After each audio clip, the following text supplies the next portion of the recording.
Hi అండి. రాక రాక మా అమ్మ మా ఇంటికి వచ్చిందని చెప్పాను కదండి. మా అమ్మ కోసం అయితే కొత్త వంట వండుతున్నాను. కూడా ఎప్పుడు ట్రై చేయని వంట అయితే వండాలని అయితే ప్రయత్నిస్తున్నాను. అదేనండి ఎగ్ పప్పు. అయితే నేను ఇదే ఫస్ట్ సారి ట్రై చేస్తున్నానండి. ఆ ప్రయోగం మీద మా అమ్మ మీద ఉపయోగిస్తున్నాను.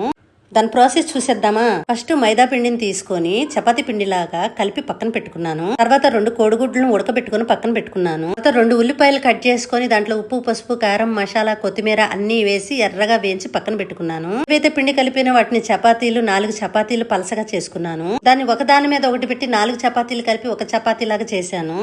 దానికి మధ్యలో కట్ చేసి 4 ఎగ్ పప్పులు వచ్చేలాగా 4 ప్రకారంగా కట్ చేసుకున్నాను.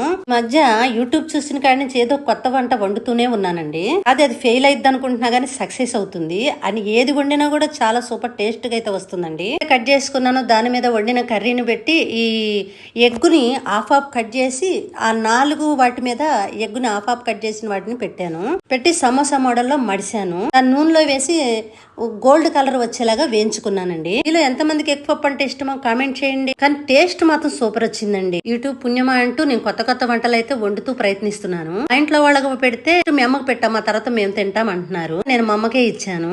అమ్మ నవ్వుతూ చాలా టేస్ట్ అయితే సూపర్ గా వండావంది. మరి వీడియో నచ్చితే లైక్ చేయండి. Bye bye.